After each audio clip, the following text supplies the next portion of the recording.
पूरी दुनिया ने डर के मारे देखा। 11 सितंबर 2001 को टेररिस्ट्स ने अमेरिका पर हमला किया। वर्ल्ड ट्रेड सेंटर के ट्विन टावर्स गिर गए। अमेरिकी ताकत का प्रतीक पेंटागन घायल हो गया। पेंसिल्वेनिया का एक मैदान हिम्मत की निशानी बन गया। लगभग 3000 बेगुनाह लोगों की जान चली गई। ये सिर्फ एक देश पर हमला नहीं था, ये इंसानियत पर हमला था। दुनिया ने अमेरिका के साथ मिलकर शोक मनाया। उस दिन की तस्वीरें, गिरते हुए टावर, पेंटागन से उठता धुआं, दुख और निराशा से भरे चेहरे हमारी यादों में हमेशा के लिए बस गए हैं। इस भयानक काम के पीछे का मास्टरमाइंड ओसामा बिन लादेन था। एक ऐसा नाम जो हमेशा के लिए टेरर का प्रतीक बन गया। एक ऐसा आदमी जिसने वेस्ट पर युद्ध की घोषणा की। एक ऐसा आदमी जिसने दुनिया को अपनी गलत सोच के हिसाब से बदलना चाहा। दुनिया जो कभी जानी पहचानी थी, बदल गई थी। हम एक नए युग में प्रवेश कर चुके थे। डर के युग में, अनिश्चितता के युग में, आतंकवाद के खिलाफ लड़ाई से परिभाषित युग में। लग्जरी से जिहाद तक एक आतंकवादी का बनना। ओसामा बिन लादेन सऊदी अरब में दौलत और ऐशो आराम के बीच पैदा हुआ था। उसके कंस्ट्रक्शन टाइकून पिता ने उसे हर सुख सुविधा दी। फिर भी युवा ओसामा ने एक अलग रास्ता चुना, अतिवाद का रास्ता, हिंसा का रास्ता। उसका कट्टरपंथ की ओर जाने का सफर रहस्य में डूबा हुआ है। कुछ लोग उसके यूनिवर्सिटी के वर्षों की ओर इशारा करते हैं, जहां उसका सामना कट्टरपंथी इस्लामी विचारकों से हुआ। अन्य लोग अफगानिस्तान पर सोवियत आक्रमण का हवाला देते हैं, जिसने जिहाद के लिए उसके जुनून को जगाया। कारण जो भी हो, बिन लादेन को यकीन हो गया कि पश्चिम इस्लाम के साथ युद्ध कर रहा है। वो खुद को एक वॉरियर मानता था, धर्म का रक्षक, एक ऐसा लीडर जो एक ग्लोबल जिहाद का नेतृत्व करने के लिए नियत है। उसकी दौलत और रिश्तों ने उसे काम करने का साधन दिया। उसने अफगानिस्तान और उसके बाहर टेररिस्ट समूहों को पैसा दिया। उसने ट्रेनिंग कैंप्स स्थापित किए। उसने नफरत और हिंसा का संदेश दिया, जिससे मुस्लिम दुनिया भर से अनुयायी आकर्षित हुए। अल-कायदा के बीज बोए गए। अल-कायदा आतंक की विरासत। अरबी में अड्डा का मतलब अल-कायदा एक ग्लोबल नेटवर्क ऑफ टेरर बन गया। नफरत की एक साझा आइडियोलॉजी से एकजुट होकर बिन लादेन के फॉलोअर्स ने दुनिया भर में अटैक्स किए। केन्या और टंजानिया में बॉम्बिंग से लेकर यमन में यूएसएस कोल पर हमले तक अल-कायदा की रीच बढ़ रही थी। परछाई से काम करने वाला बिन लादेन टेरर का सिंबल बन गया। उसके स्टेटमेंट्स, जो अक्सर खराब वीडियो टेप्स के माध्यम से दिए जाते थे, पश्चिम पर हमलों का आह्वान करते थे। उसने अपने फॉलोअर्स से शहादत को अपनाने का आग्रह किया।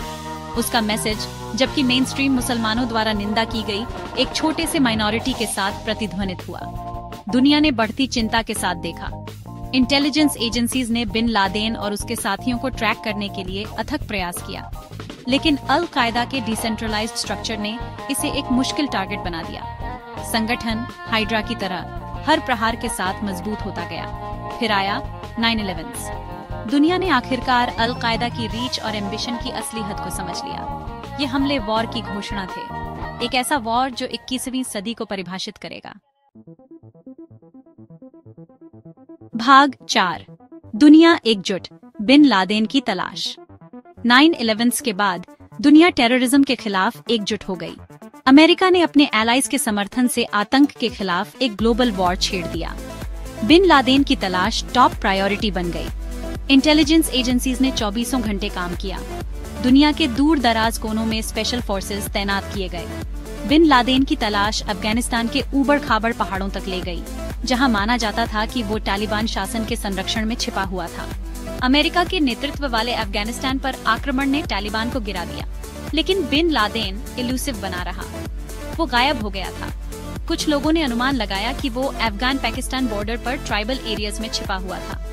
दूसरों का मानना था कि वो मर चुका है, लेकिन जस्टिस की प्यास और फ्यूचर अटैक्स को रोकने की इच्छा से प्रेरित होकर तलाश जारी रही। आदमी की तलाश वर्षों तक चली।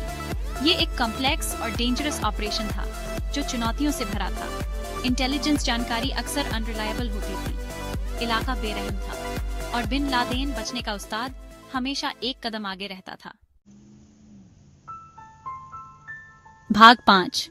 Justice served Abbottabad red.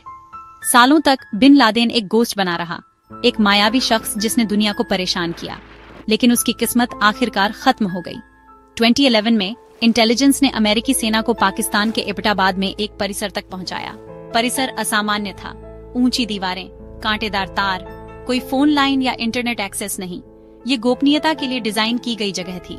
खुफिया जानकारी ने सुझाव दिया कि बिन लादेन अंदर छिपा हो सकता है। 2 मई 2011 को यूएस नेवी सील की एक टीम ने परिसर पर धावा बोल दिया।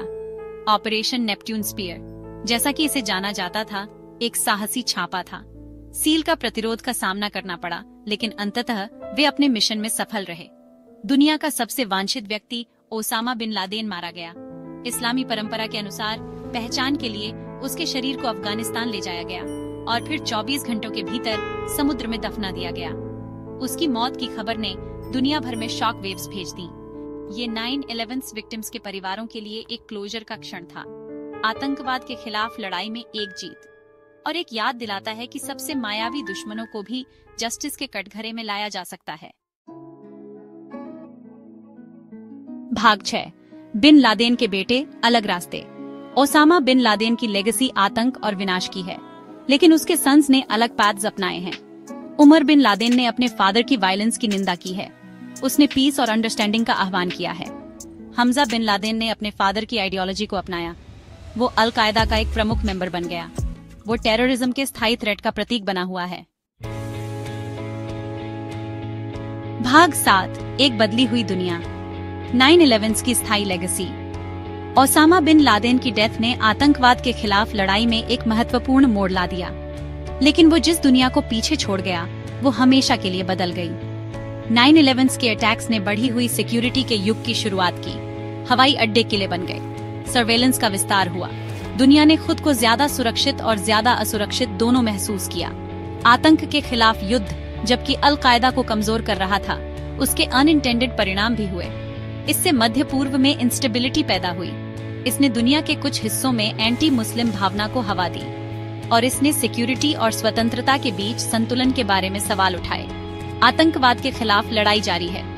बिन लादेन की आइडियोलॉजी से प्रेरित होकर नए समूह उभरे हैं। खतरा लगातार विकसित हो रहा है, जिसके लिए नई स्ट्रेटजीज और अंतर्राष्ट्रीय सहयोग की आवश्यकता है। 9/11 की लेगेसी एक जटिल है। ये नुकसान और लचीलेपन की कहानी है। अच्छे और बुरे दोनों के लिए मानवीय क्षमता की याद दिलाता है, और ऐसी दुनिया बनाने के लिए एक्शन का आह्वान, जहां ऐसी भयावहताएं फिर कभी न दोहराई जाएं।